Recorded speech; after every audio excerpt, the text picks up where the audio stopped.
I'm going to ask you to do something right now, and your answer, honest answer, will tell you everything you need to know about the next 10 years of your life. Can you get down on the floor and stand back up without using your hands? No chair, no wall, no pushing off your knees, just down and up. If you just thought, maybe, or I don't know, or if you felt a little knot of fear in your stomach, stay with me, because what I'm about to tell you has nothing to do with your age, your weight, or your joints. You've been lied to. They told you that needing help to stand is normal after 50, that avoiding the floor is just being realistic, that your body is breaking down and there's nothing you can do. That's not aging, that's abandonment.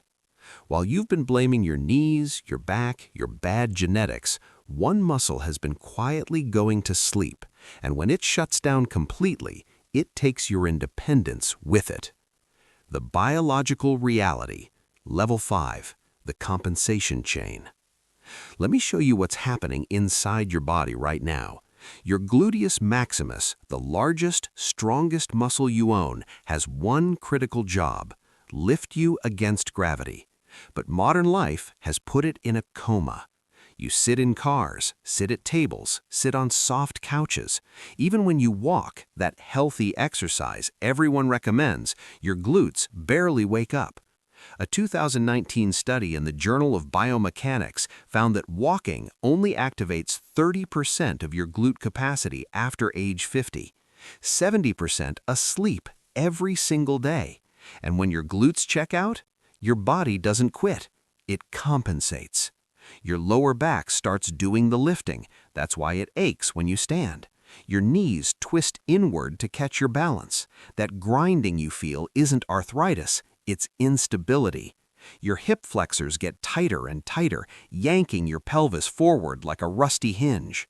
You blame your joints, but it's not your joints. It's the muscle that's supposed to protect them, and it's asleep. The biological reality, level 4, the daily erosion.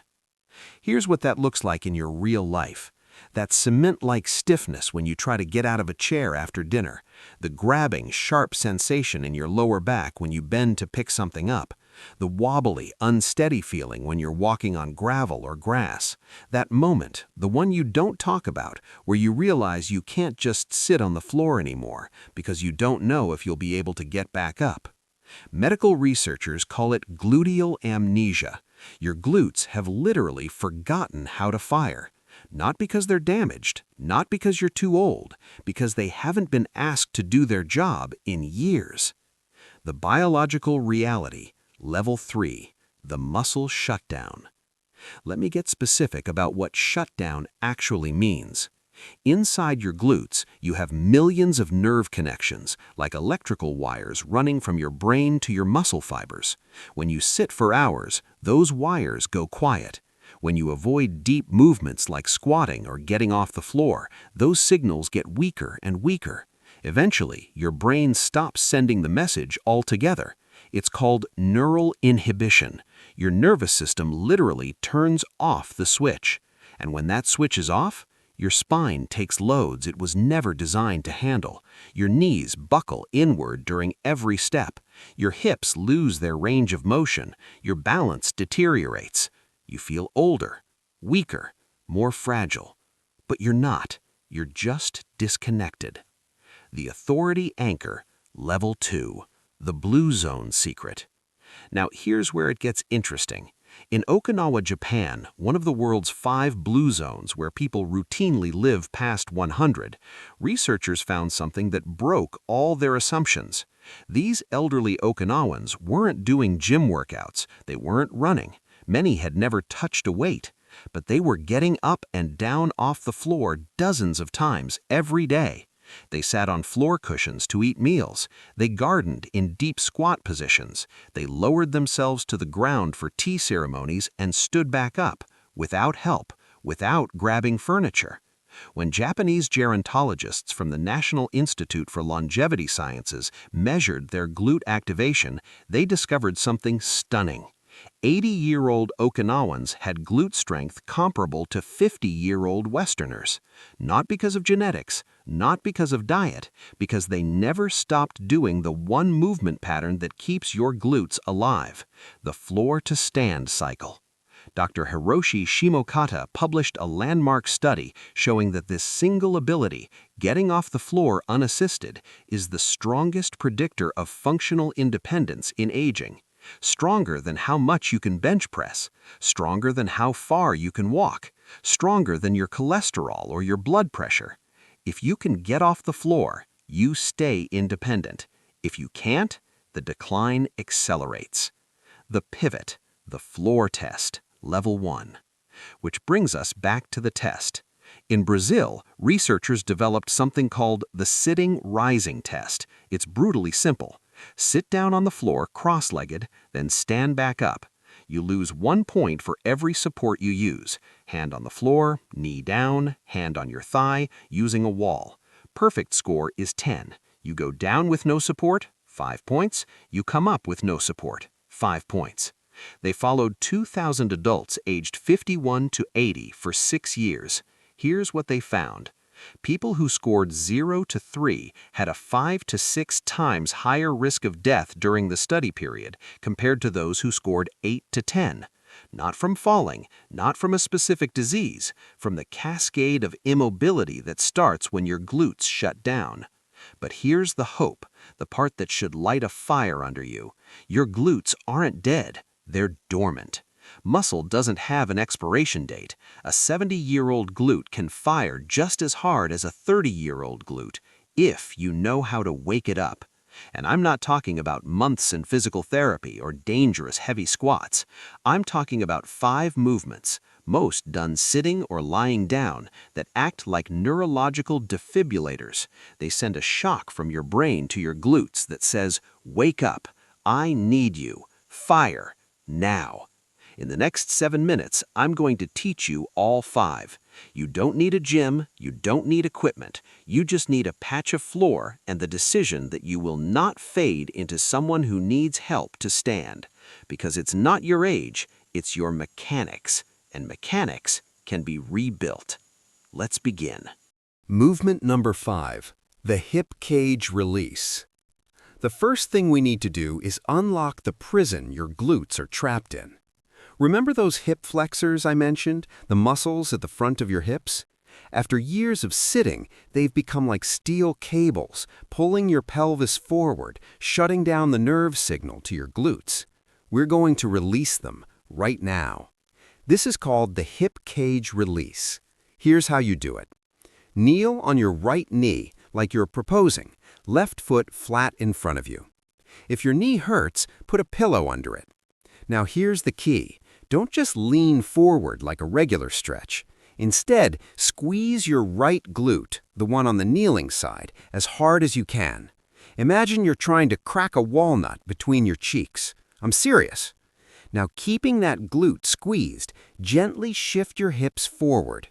You should feel a deep, almost burning stretch at the very front of your right hip, right where your thigh meets your pelvis.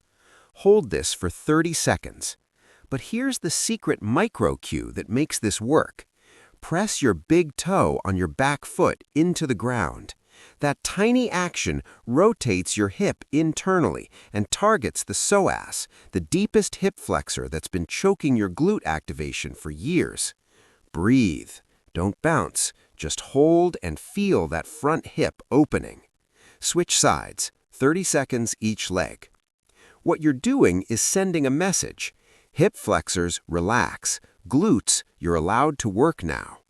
In Okinawa, they do a similar movement during seiza sitting transitions. They call it opening the gate. You've just opened yours. Movement number 4, the pelvic ignition. Now that the cage is open, we need to wake the beast inside. Your glutes aren't just one muscle, they're 3. And the one that's most asleep, the one responsible for keeping you stable when you walk and preventing your knees from caving in, is your gluteus medius. It sits on the side of your hip, and when it's off, everything wobbles. This movement is called the pelvic ignition. Lie on your right side. Bend your knees at 90 degrees like you're sitting in a chair, but on your side. Stack your hips. Rest your head on your arm. Now keep your feet together, this is critical, and lift your top knee up toward the ceiling. Your feet stay glued together like they're handcuffed. But here's where everyone gets it wrong. Don't just flap your knee up and down like a broken car door. Before you lift, squeeze the side of your hip, right where your jeans pocket would be, and imagine you're trying to slide that hip bone toward your ribs. That tiny pre-squeeze is what activates the gluteus medius before the movement even starts. It's called neural priming. Lift your knee slowly, 2 seconds up, 1 second hold at the top, 2 seconds down. Do 15 reps, then switch sides. You should feel a deep burn on the outer edge of your hip, not your lower back, not your thigh. If you feel it anywhere else, you're compensating. Reset and squeeze that side hip first. This is the same activation pattern used in traditional Korean Taekwondo martial arts to maintain balance during low stances. You're not just exercising, you're rewiring. Movement number 3, the gravity bridge. All right, your hip flexors are released, your stabilizers are firing. Now we go after the big engine, the gluteus maximus. This movement is called the gravity bridge, and it's based on a principle used in Japanese Shiko training for sumo wrestlers. Lie on your back, bend your knees, feet flat on the floor, hip width apart, arms by your sides. Now here's the critical setup that 90% of people miss. Before you lift your hips, dig your heels into the ground and imagine you're trying to drag your feet toward your butt without actually moving them. Feel that? That tension in the back of your thighs and deep in your glutes? That's the pre-activation. Now squeeze your glutes and lift your hips toward the ceiling. But don't just thrust up. Think about pushing the floor away with your heels. At the top, your body should form a straight line from knees to shoulders. Hold for 3 seconds. Here's the micro cue that changes everything. At the top of the bridge, squeeze your glutes so hard that your pelvis tilts slightly backward, like you're trying to tuck your tailbone under. That posterior pelvic tilt is what fully activates the lower fibers of your glutes, the part that's been asleep the longest. Lower down slowly, 4 seconds down. That's where the real strength builds. Do 12 reps. Rest. Do another set of 10. If you feel this in your lower back, your glutes aren't firing yet. Reset, dig heels, squeeze first, then lift. In traditional Indian Vyam physical culture, wrestlers perform a similar movement called Dand Baitak variation to build hip extension power. You're not just exercising, you're teaching your glute to fire when your hip is extended, the exact position you need to stand from the ground. Movement number 2, the quadruped awakening. Now we're going to combine everything in a position that mimics how humans first learned to stand as babies, on all fours. This is the quadruped awakening. Get on your hands and knees. Hands directly under shoulders, knees under hips. Keep your spine neutral. Don't let your belly sag or your back arch. Now extend your right leg straight back behind you. Flex your foot so your toes point down toward the floor. Here's where the magic happens. Don't just kick your leg up like you're a dog at a fire hydrant. Instead, think about lengthening your leg away from your body, like someone's pulling your heel toward the wall behind you, and then squeeze your glute to lift the leg. Your leg should only come up to hip height, maybe not even that high. The micro cue. Imagine there's a quarter balanced on your lower back. Don't let it fall off. That means no twisting, no arching, no compensation, just pure glute contraction. Lift for 2 seconds, hold for 1, lower for 2. Do 12 reps per leg. If you feel your lower back arching or tightening, you're lifting too high. Lower the range. It's not about height, it's about isolation. This activates the glute in a lengthened position, which is exactly the position it needs to fire when you're standing up from the floor. In traditional Indian Vyayam physical culture, wrestlers perform a similar movement called Dand Baitak variation to build hip extension power. You're teaching your glute to fire when your hip is extended, the exact position you need to stand from the ground. Movement number 1, the Shikodachi floor protocol. Now, everything you've done has been preparation for this. This is the movement that ties it all together, the movement that Okinawan centenarians do naturally, the movement that Brazilian researchers found predicts your survival.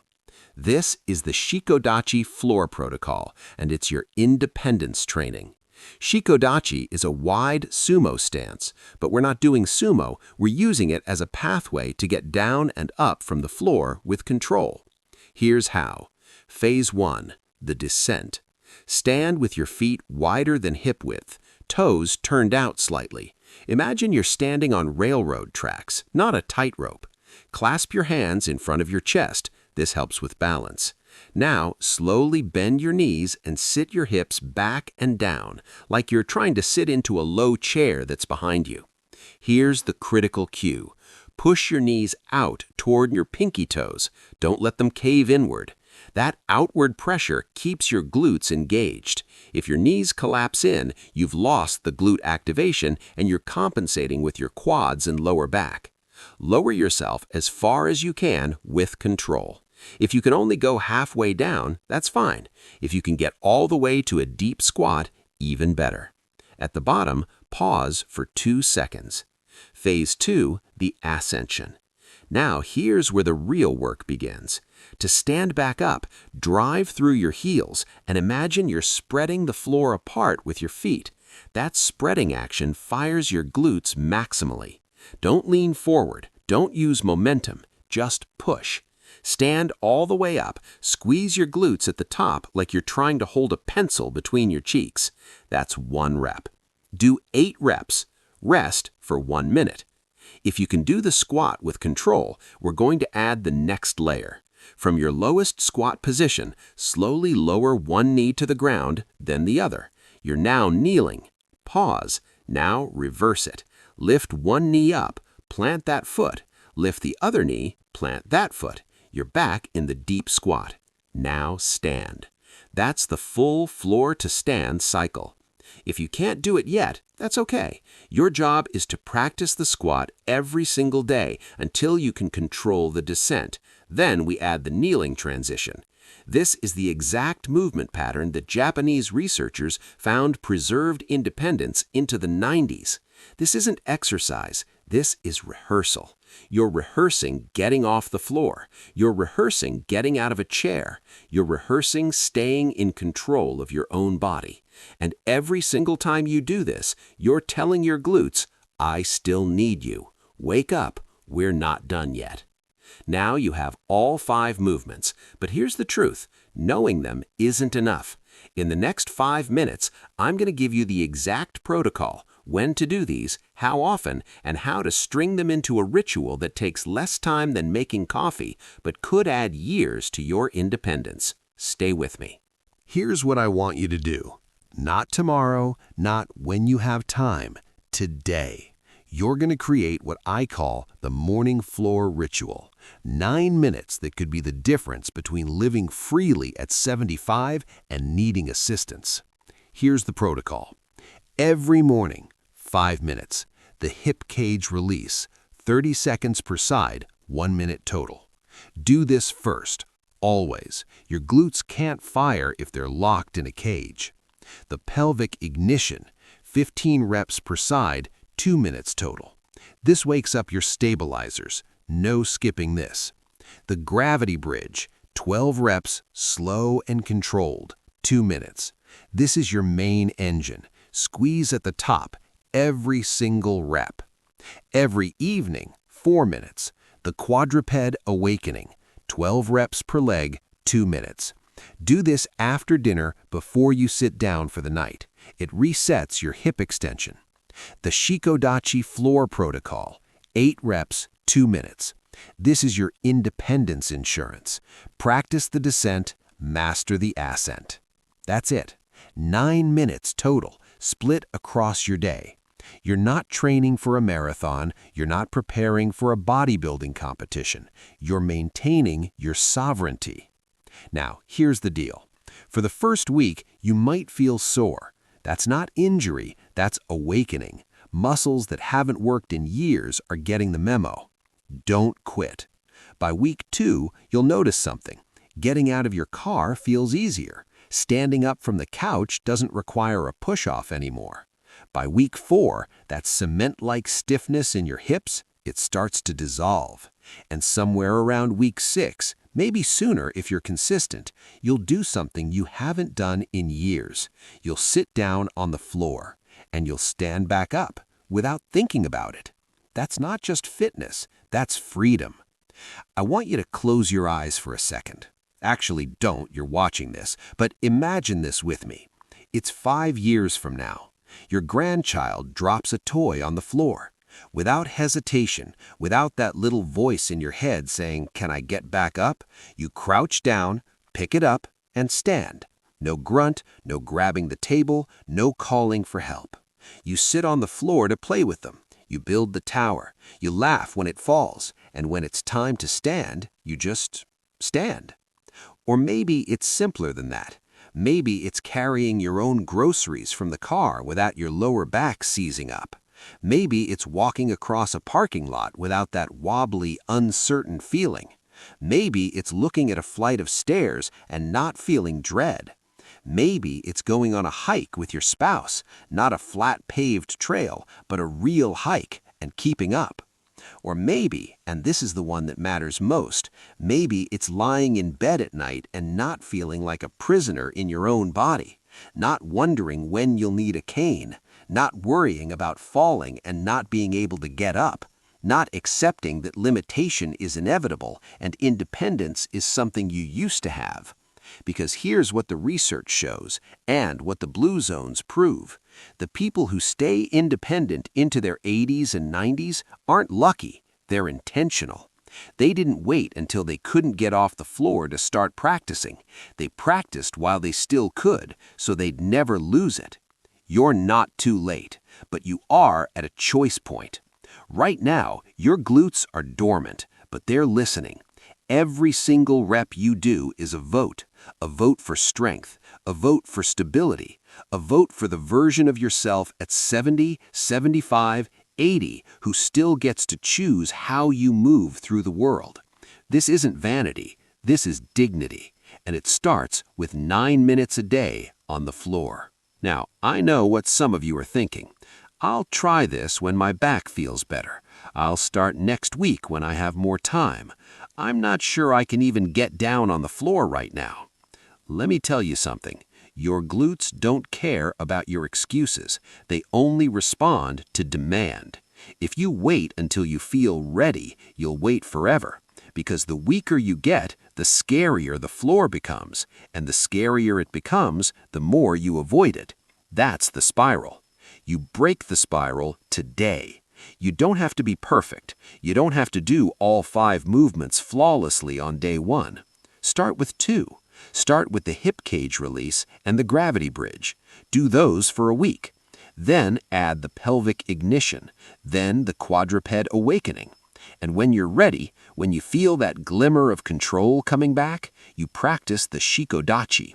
Progress, not perfection. And here's how you stay accountable. I want you to put a sticky note on your bathroom mirror, or your coffee maker, or your bedroom door. Write 3 words, I will stand. That's your mantra. Not I hope I can stand, not I used to be able to stand. I will stand. Every morning when you see it, you do the ritual. Because that note isn't just about getting off the floor, it's about refusing to fade. Viral outro, the declaration, 1715 to 18. If you made it this far, you're not here by accident. You're here because some part of you, maybe a quiet part, maybe a desperate part, knows that you're capable of more than what you've been told. You're here because you refuse to accept that needing help is inevitable. You're here because you want your body back. So here's what I need from you. If you're going to do this, if you're going to commit to these 9 minutes, to this protocol, to reclaiming your glutes and your independence, I want you to make a declaration right now. In the comments below, type 4 words: I will not fade. Not for me, not for the algorithm, for you. Because when you type those words, you're making a contract with yourself. And every time you come back to this video, every time you need a reminder, every time you feel like quitting, you'll see your own words staring back at you. I will not fade. Your glutes are listening. Your future self is watching. It's time to stand.